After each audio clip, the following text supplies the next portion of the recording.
We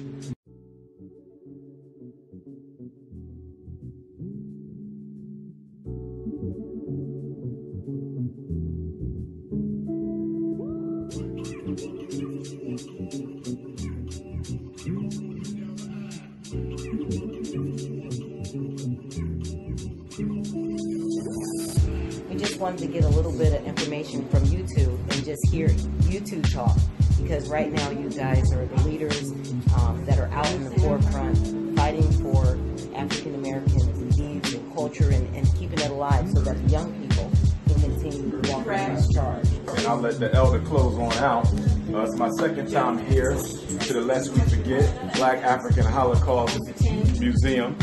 And the first time I came with an elder of mine, Reverend Dave Devlin, who's now deceased. We buried him 3 years ago. And it was absolutely mind-blowing when Baba Ragsdale gave us the tour. Today's visit, which is only my second and my first in probably about 5 years, was even more overwhelming than the first one. And I say overwhelming in a very positive sense. As someone who travels the world, as someone who has been to just about every notable museum that we have dedicated to African life, history, or culture, I would have to say that this museum, for its psychological impact, I believe that this museum is second to none of them. And I would add that along with some of the others, this museum has to be amongst the 5 mandatory museums that every child has to visit, that every African has to visit if you are serious about studying African history. We got a lot of great museums and we support them all. But from a psychological standpoint, and I am a psychologist, nothing can, I believe, provide the shock value to the sleeping, slumbering mind of black folks in America like the Lest We Forget Museum. And I think part of that is based on the fact that I believe there's ancestral energy in this museum because all of the artifacts are authentic. None of them are replicas. Everything here is authentic. So we want to hold you to that. If you say you're going to donate, don't put it out there if you're not going to hold true to your word. Make that donation. They can use it for sure. I think this museum has to be fully institutionalized and it has to be brought to the level that Baba Ragsdale and Mama Ragsdale want to take it to. I've been collecting about 50 years.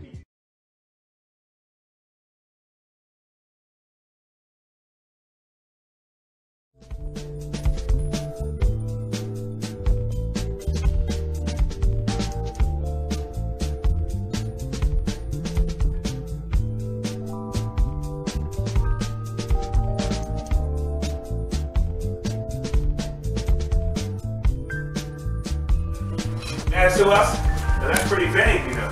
That's a broad statement. That's a broad statement.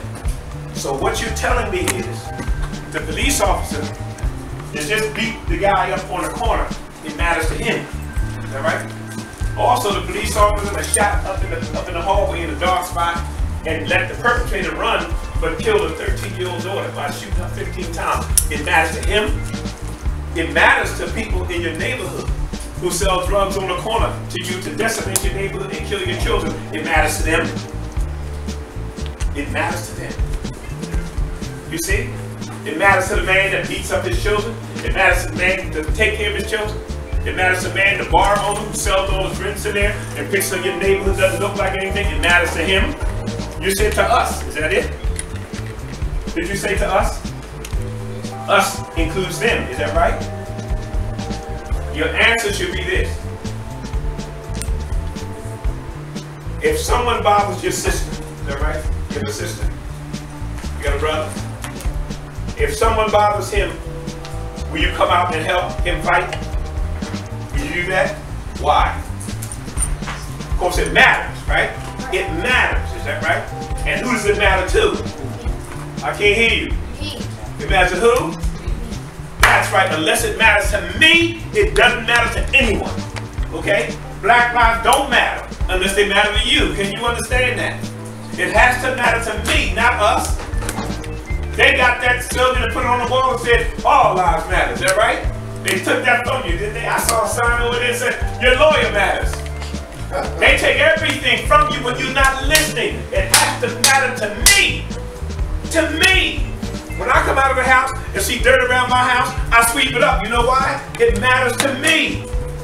I can't walk through my neighborhood and say, well, I didn't do that. I didn't put that down. That's why I'm not. No, it has to matter to you. Once it matters to you, you got it.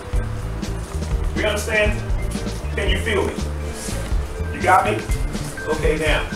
All right, now they're raiding the village and they're bringing you out. When they bring you out, little children come running out. But what it is, they have you shackled in a coffle. A coffle is a line of